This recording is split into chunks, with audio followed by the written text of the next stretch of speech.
Scene Mom says, welcome to the podcast from former Phoenix radio host Danny Cutler.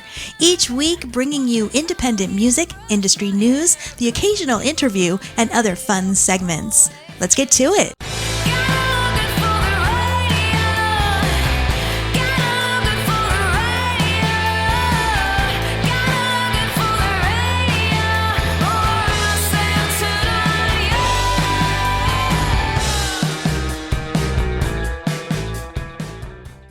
What? Is this a podcast episode? Scene Mom says hello and welcome to episode 95.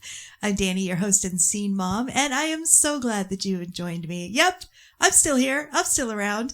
It has been a very full few weeks, and this past weekend, I finally had a chance to do like nothing and recuperate. Of course, 2 weeks ago was Montapalooza. We'll get to that. The last weekend I was down in Maryland helping my sister move into her new place, and it was very hot and very humid. I mean, I loved helping her, but whew, it was a busy weekend. So last weekend I just did nothing. Well, I had to grocery shop, but other than that, I did nothing. I definitely acclimated from the desert heat. I was like, I told my sister, I was like, I have to go sit down inside and drink some water because my heart rate will not go down. I couldn't believe it. It's crazy. I used to be a little thicker skinned than that.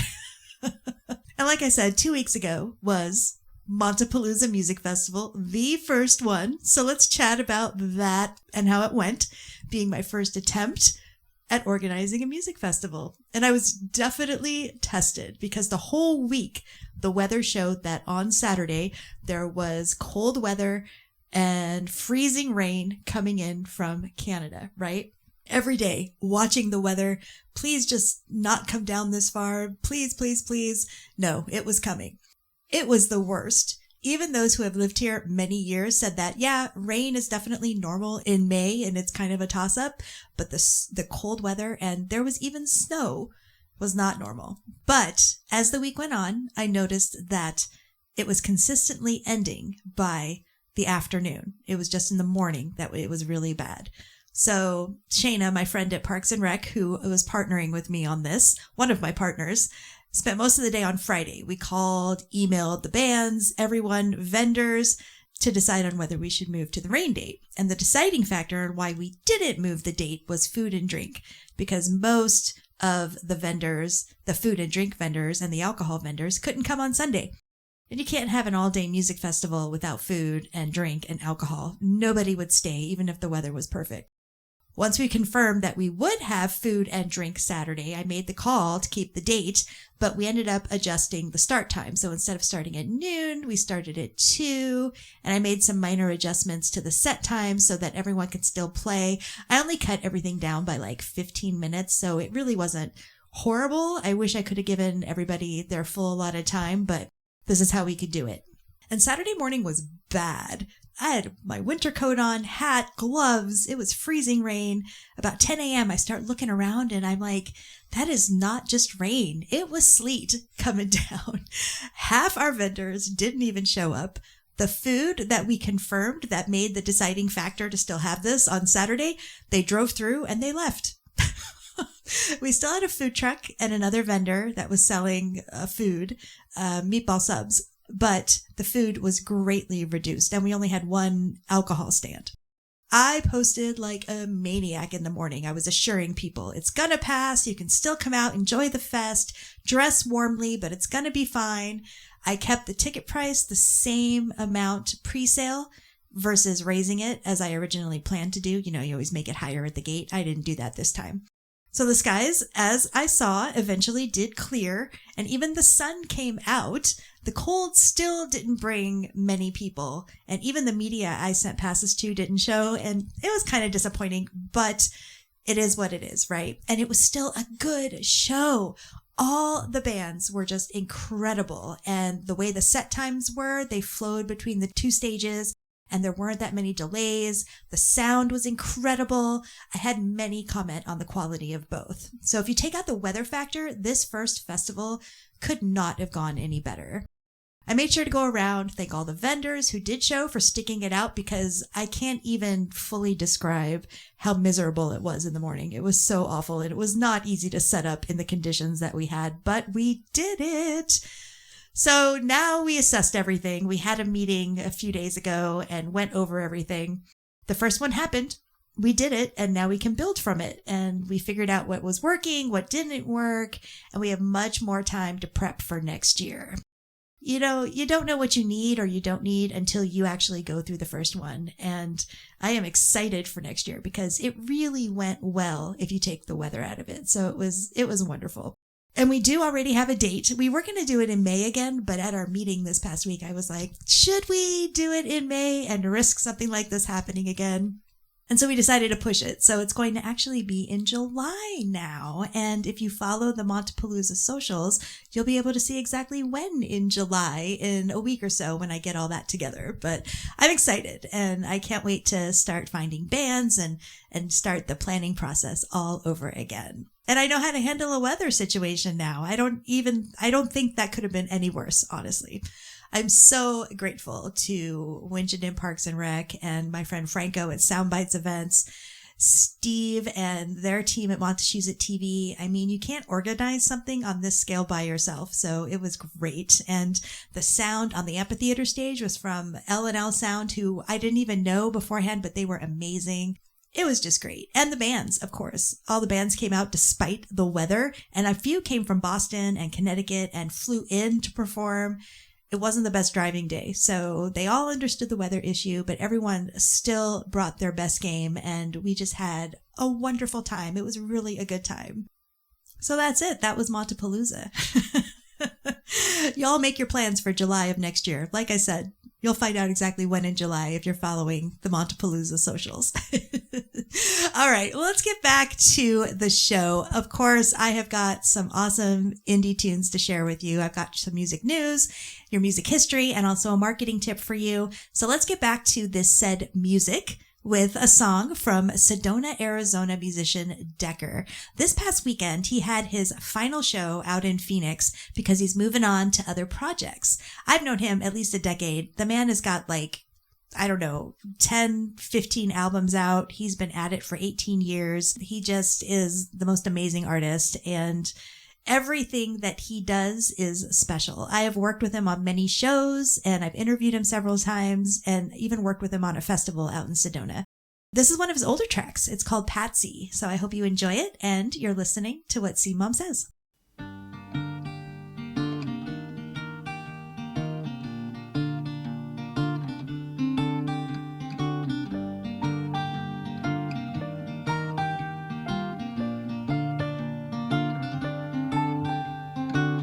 They would say I'm an angry man, I was a lonesome man, that I'm just a hungry man.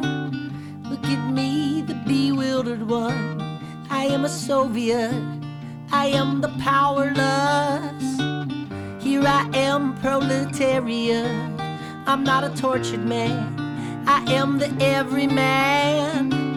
Made my decision and my deed is done. I am the bastard son, I'll kill everyone. Never better over there, never better over here, never better anywhere. Made my decision and I'm through. It's all over now for me, guess it's all over for you.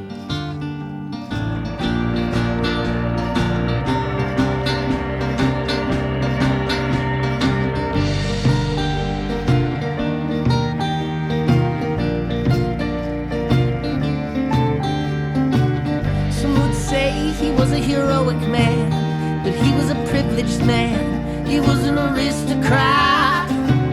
Unfinished life, well, it's over now. I am the chosen one. We bled for everyone. Never better over there, never better over here, never better anywhere. Made my decision and I'm through. It's all over now for me, guess it's all over for you.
Again, from Sedona, that was Decker and Patsy. CMOM says it is time for some music news.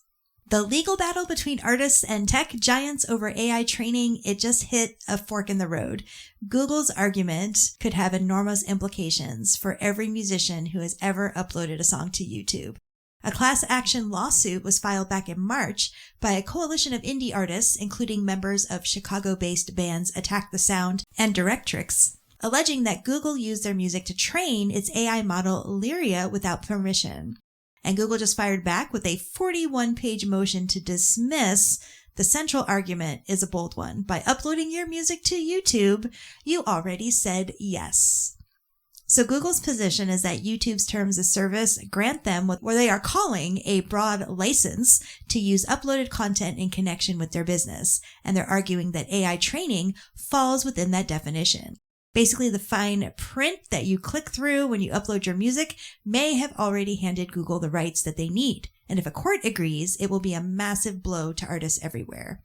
But that's not where it stops. Google is also pushing back on the copyright infringement claims by arguing that some of the artists' works weren't even registered with the Copyright Office when the lawsuit was filed, which creates its own legal complications. And on the Digital Millennium Copyright Act side, Google's argument is almost cheeky in a way. They say they didn't need to circumvent any access controls because the artists gave them access voluntarily when they chose to upload to YouTube in the first place. Sounds like a lot of spin there.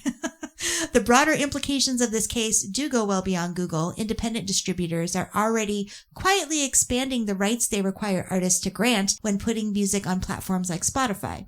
The terms of service you agree to, they matter more than ever right now, and most of us are not reading them nearly closely enough, so you really have to pay attention.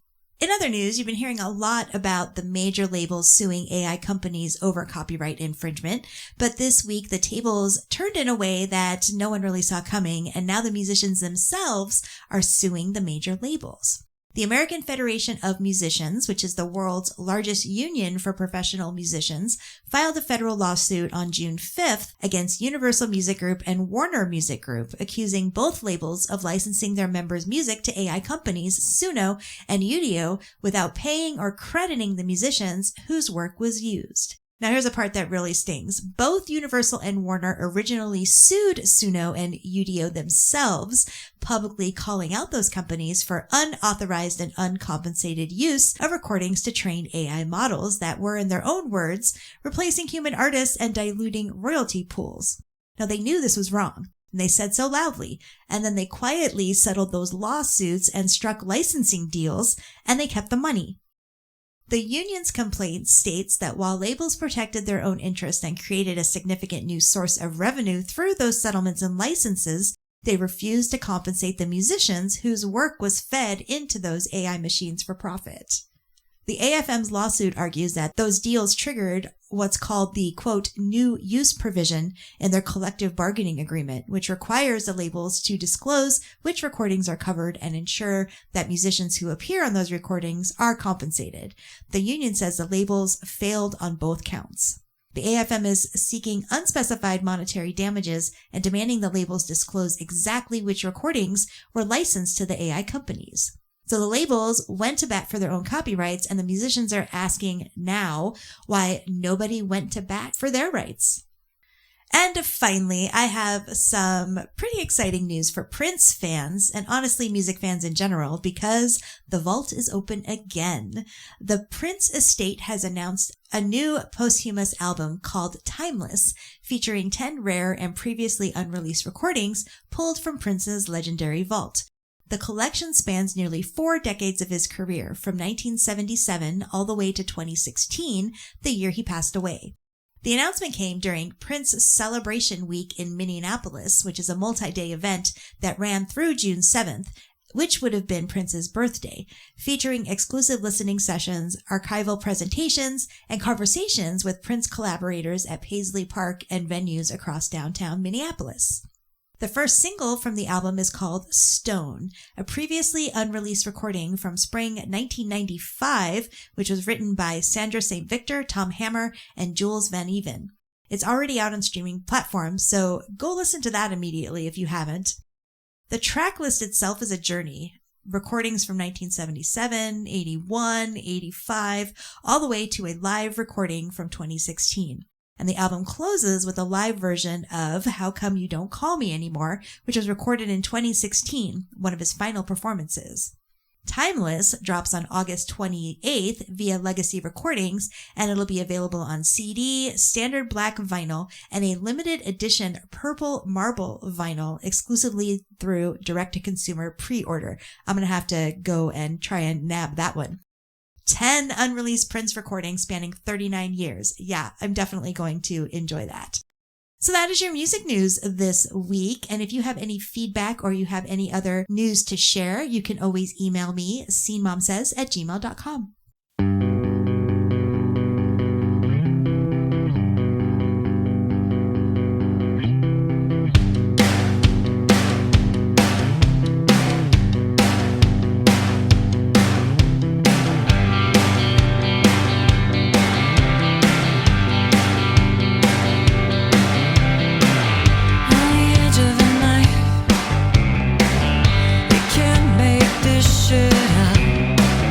This is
That was Silver, the latest from Boston band Jennifer Teft and the Strange. Remember, you can get all the links for the music heard in the show notes.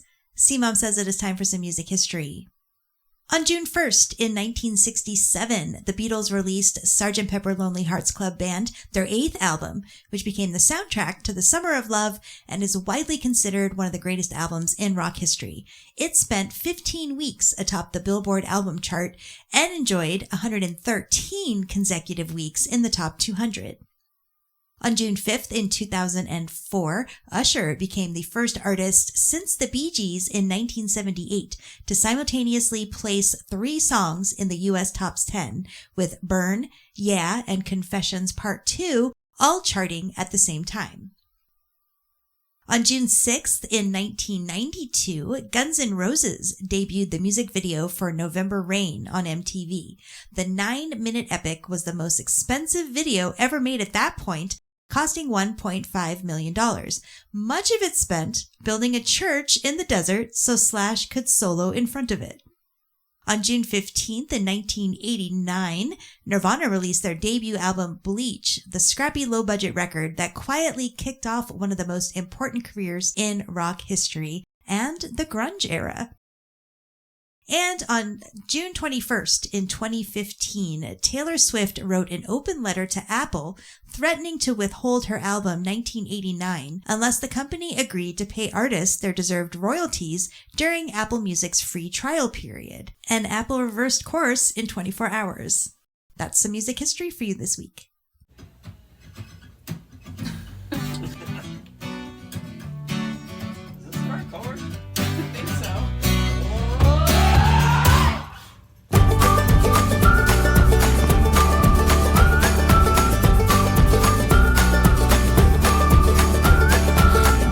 To a monsoon, I've gone blind. Stoplights bleeding red are now black and white. Where do I go? Do I just stay? Will this high road be worth the pain? 'Cause I'm walking around in these dirty shoes, longing for a light I can run to. What do I do? I know my head is going 9 miles a minute. My heart can't live without a love like this in it. Hold on, help me hold on. My heart can't live without a love like this in it.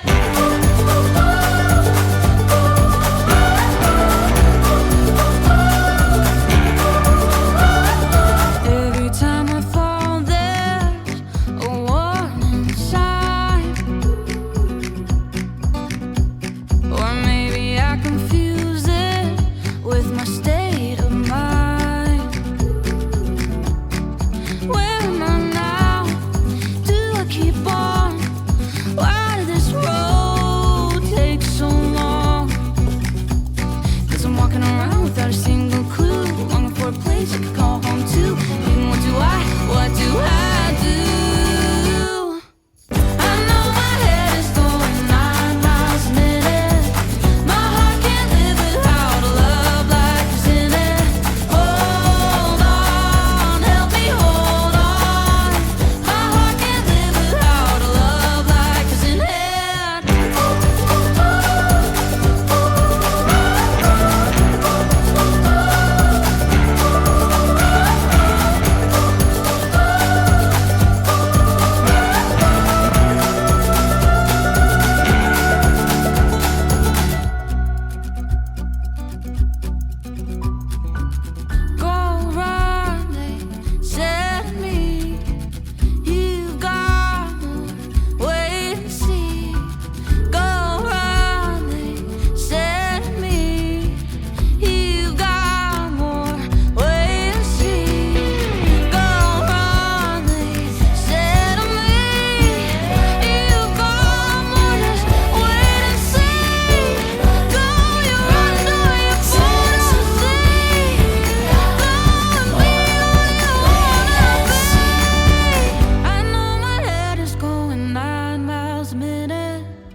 like is in it. Hold on, help me hold on. My heart can't live without a love like is in it. That was the latest from brother-sister duo Dorston with 9 miles a minute.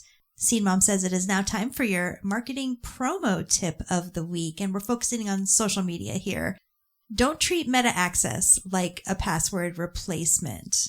Now, even if your marketing team or you has access through Meta Business Suite, they will still need your Instagram password. Why? Well, there's many reasons. Many third-party tools, email platforms, schedulers, analytics apps, things like that, may require a direct Instagram login to connect properly. Also, if you ever get locked out, Meta will ask you for your original login credentials, not just Business Manager access. And the most important thing, especially if you do a lot of posting and sharing on your phone, you cannot log into the Instagram mobile app on a phone without the password. So that means if your marketing team needs to post stories in real time, go live, respond to DMs directly in the app, film and upload reels natively, or do any sort of networking as your brand, you need the actual Instagram login on their device. Now, if you don't know the password or don't have access to the recovery email, you don't fully control your account. I can't tell you how important this is. I currently have a client that I create and schedule posts via Meta Business Suite, and once they post, I can't do anything else. I can't increase reach and engagement if I can't network as the brand. So there's your tip. I'm always here to help you figure out the best way to balance your marketing and your social content for your business, your band, your brand, whatever. Get in touch. I would love to help. You can schedule a consultation with me at dannycutler.com. I also have a twice monthly-ish newsletter. I'm behind on that too for even more. And there's also the private Facebook group, and I will have links, of course, in all of the show notes.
That was Irish artist Martin Moran and his latest single, Sleep Child. And that's it for episode 95. Links to all the music and news you heard this week will be in the show notes. If you have any feedback, you can always get in touch on social media. It's scenemomsays on Facebook and dcutleraz everywhere else. And you can email scenemomsays@gmail.com. That's how you can submit music as well. If you like what you hear, please share. It does help support these artists as well as myself. Thanks as always for listening, and you'll hear me again soon, I hope. You've been listening to the Scene Mom Says podcast. Intro-outro music is Look Good for the Radio by Fairy Bones. Learn more about Danny and the show at dannycutler.com.